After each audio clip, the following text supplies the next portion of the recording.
سادتي وسيداتي، طيب الله أوقاتكم أينما كنتم بكل خير. أحييكم وفي يلي نشرة أخبار المساء من الفضائي الإريتري والمستهل بأبرز العناوين. جهود لتعزيز الرياضات الشعبية في مديرية الدخانة. مدرسة أبرهة بهتة للمكفوفين تتلقى دعما ماليا. وضع جيد للأشجار التي ينميها العمال في دنبزاول.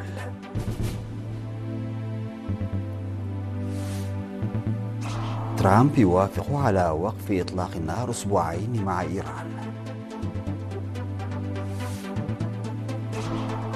فيتو روسي صيني يفشل مشروع قرار في مجلس الأمن لإعادة فتح مضيق هرمز. كوريا الشمالية تطلق عدة صواريخ باليستية باتجاه البحر الشرقي. السلام عليكم ورحمة الله. تتواصل في مديرية الدخانة الجهود الرامية إلى إحياء وتعزيز الرياضات الشعبية، لا سيما لعبة الجارس الشعبية باعتبارها جزءا مهما من الموروث الثقافي للمجتمع المحلي. وخلال برنامج نظم في 5 من إبريل في قرية عد كنزناب، أوضح المشاركون أن هذه اللعبة تسهم في تعزيز روح الوحدة والمحبة بين أفراد المجتمع، مشيدين بالمبادرات التي اتخذت لإحيائها والمحافظة عليها. من جهتهما أشار مدير إدارة ضاحية دامباميتش السيد تسفو برهان والمدير التنفيذي للضاحية سيد تسفا جبريل هبته إلى أن البرنامج الذي يستمر لأكثر من أسبوعين سيختتم بتنظيم مهرجان خاص، مؤكدين العمل على إعداد ساحة مناسبة لاحتضان الفعاليات. بدوره أوضح رئيس اتحاد الألعاب الشعبية في الإقليم الجنوبي الأستاذ تخست إياسو إن العمل جاري لإجراء دراسات مناسبة تمهيدا لتنظيم هذه الألعاب في إطار منافسات رسمية تسهم في تطويرها واستمراريتها. وفي كلمته الختامية أكد مدير قسم الثقافة والرياضة بالإقليم الجنوبي السيد إبراهيم يوهنس أن البرنامج يشجع المشاركين على نقل هذا الإرث الثقافي إلى الأجيال الجديدة، مشيرا إلى أن المقترح بتنظيم مهرجان سنوي لهذه الألعاب سيخضع للدراسة من أجل ضمان استمراريته وتطويره. قرية عد كنزناب هي إحدى قرى إدارة دامباميتش في مديرية عدخالة، وتقع على بعد 8 كيلومترات شرقي مدينة عدخالة. تلقت مدرسة أبرهة بهتة للمكفوفين الكائنة في مديرية قدايف في الإقليم الأوسط دعما ماليا من روضة الله. خلال مراسم التسليم التي أقيمت اليوم 8 من إبريل، صرحت مديرة روضة تابيلا التي توجد في مديرية ججرة الأستاذة إكرام نور حسين بأن الهدف من هذه البادرة هو غرس ثقافة التعاون التي تعد جزءا من قيم المجتمع الإريتري في نفوس الأطفال. وقدم مدير مدرسة أبرهة بهتة للمكفوفين الأستاذ جبرس جابيهير جبريسوس شكره لطلاب ومعلمي روضة تابيلا على هذا الدعم. وأعرب رئيس لجنة أولياء الأمور السيد دانيال برها عن فخره بالمشاركة في هذا العمل الخيري، مشيرا إلى أن رعاية ذوي الإعاقة ليست مهمة تترك للحكومة وحدها. وقد قضى طلاب روضة تابيلا يوما مفتوحا صحبة أقرانهم من طلاب أبرهة بهتة للمكفوفين.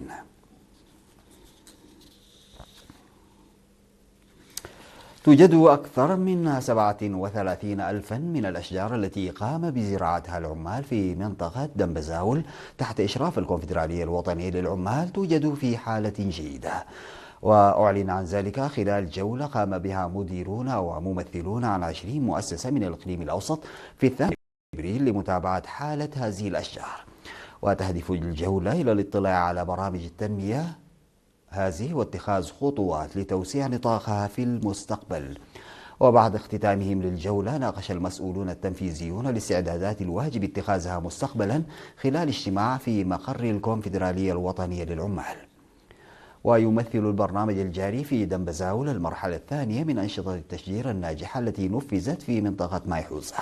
هذا هو من المتوقع استكمال النسبة المتبقية غير المزروعة من الموقع والبالغ 20% بحلول عيد العمال العالمي 2026 وخلال أنشطة النفير التي تنفذ في الخريف. شاركوا في أنشطة التشجير في دنبزاول موظفو الاتحادات الأساسية التابعة للكونفدرالية الوطنية لعمال إريتريا.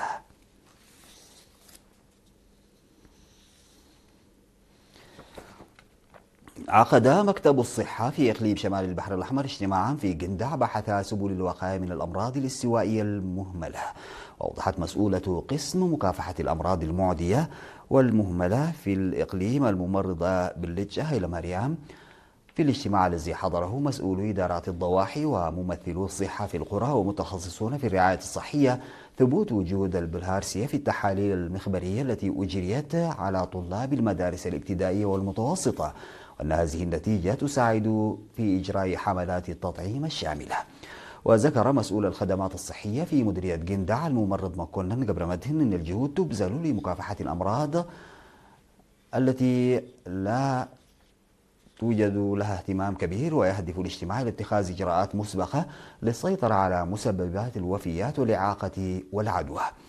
وشرح الصيدلي ملكياس كيروس أسباب وآثار وأعراض مرض البلهارسيا، موضحا الإجراءات المتخذة والتي تعزز المعرفة المحدودة للمستخدمين وسيتم العمل عليها بشكل أكثر شمولا في المستقبل.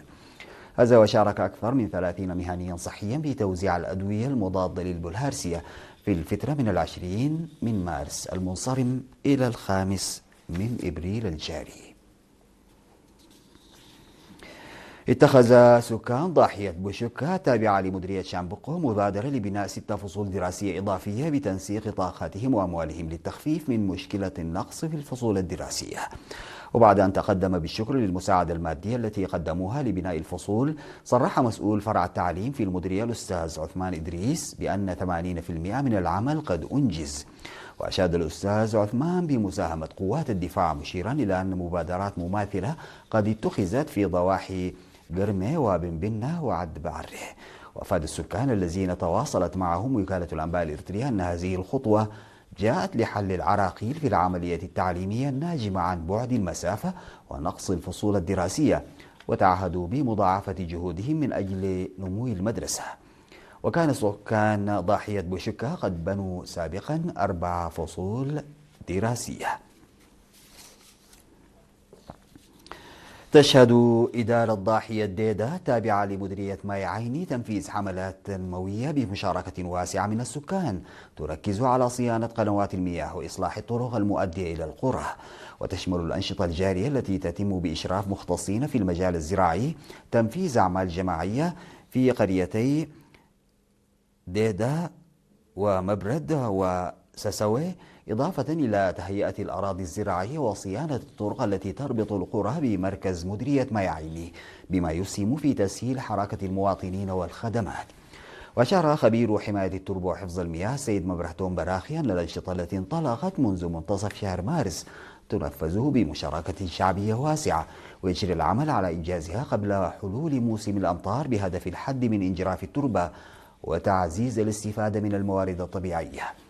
من جانبه أوضح مدير إدارة ضاحية ديدا سيد رزان برهي أن معظم القرى تقع في مناطق جبلية، ما يجعل الأراضي الزراعية عرضة لانجراف التربة خلال موسم الخريف، مؤكدا أن السكان باتوا أكثر وعيا بأهمية برامج حفظ التربة والمياه ويشاركون في تنفيذها بروح من المسؤولية والتعاون.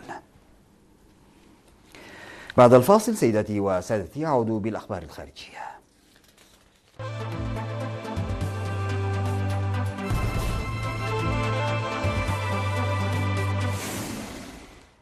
وافق الرئيس الأمريكي دونالد ترامب على وقف إطلاق نار لمدة 2 أسبوعين مع إيران، وذلك قبل أقل من 2 ساعات من انتهاء المهلة التي حددها لطهران لإعادة فتح مضيق هرمز أو مواجهة هجمات واسعة النطاق على بنيتها التحتية المدنية. وشكل إعلان ترامب تحولا مفاجئا عن موقفه في وقت سابق عندما حذر من أن حضارة بأكملها ستفنى الليلة على حد تعبيره إذا لم تتم تلبية مطالبه.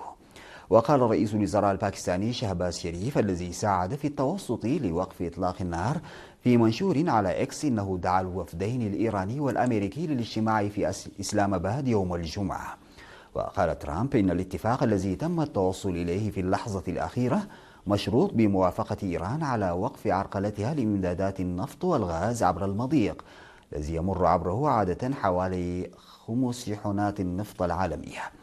ووصف المجلس الأعلى للأمن القومي الإيراني الاتفاق بأنه انتصار على الولايات المتحدة، مضيفا أن ترامب قبل شروط طهران لإكمال أو لإنهاء الأعمال القتالية. وعودت الحرب التي دخلت أسبوعها السادس بحياة أكثر من 5000 شخص في أكثر من 10 دول. وتشير إحصاءات من مصادر حكومية ومنظمات حقوق الإنسان إلى أن من بينهم أكثر من 1600 مدني قتلوا في إيران.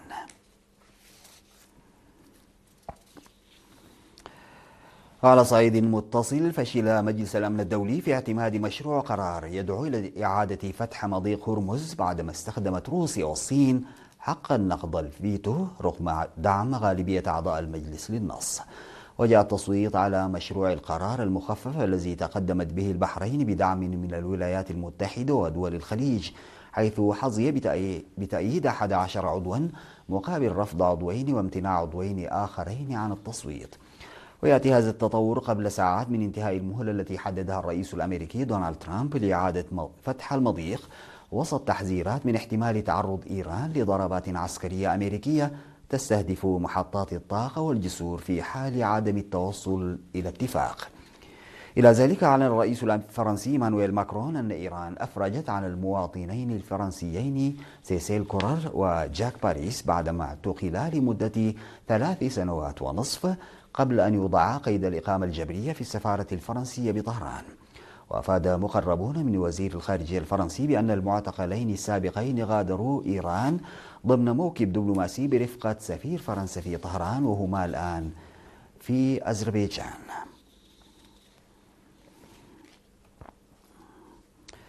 قالت هيئة الأركان المشتركة الكورية الجنوبية إنها رصدت إطلاق عدة صواريخ باليستية مجهولة الهوية من منطقة وانسان في كوريا الشمالية باتجاه البحر الشرقي. وقطعت هذه الصواريخ مسافة تقارب 240 كيلومترا قبل أن تسقط في مياه البحر. وأوضح الجيش الكوري الجنوبي أنه عزز المراقبة واليقظة تحسبا لإطلاقات إضافية محتملة، كما يحافظ على حالة تأهب قصوى وشاملة من خلال تبادل المعلومات المتعلقة بتلك الصواريخ الباليستية مع الولايات المتحدة. وقد أطلقت كوريا الشمالية مقذوفا مجهول الهوية من بيونغ يانغ، واتجه المقذوف نحو الشرق قبل أن يظهر عليه خلل في المراحل الأولى من الإطلاق ويتحطم.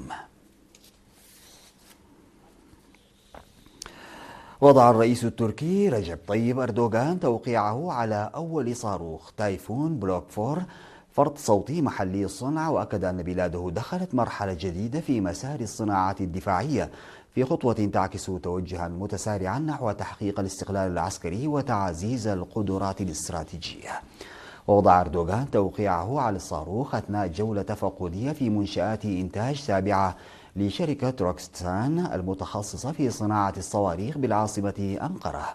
يأتي ذلك عقب مشاركته في مراسم افتتاح منشآت وتسليم معدات جديدة للجيش التركي أقيمت في منطقة لالاهان بأنقرة. والعام الماضي كشفت مجموعة روكتسان عن صاروخ تايفون بلوك 4 فرد الصوتي التركي خلال معرض الصناعات الدفاعية الدولي في مدينة اسطنبول.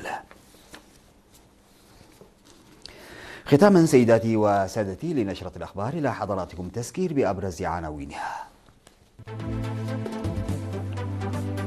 جهود لتعزيز الرياضات الشعبية في مديرية الدخالة.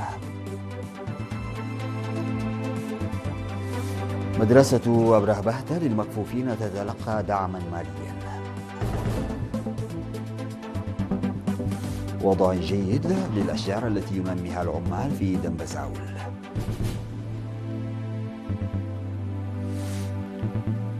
ترامب يوافق على وقف إطلاق نار لأسبوعين مع إيران. فيتو روسي صيني يفشل مشروع قرار في مجلس الأمن لإعادة فتح مضيق هرمز. كوريا الشمالية تطلق عدة صواريخ باليستية باتجاه البحر الشرقي. انتهت نشرة أخبار المساء، قدمتها لحضراتكم من الفضائية الإريترية. شكرا لمتابعتكم. السلام عليكم ورحمة الله وبركاته.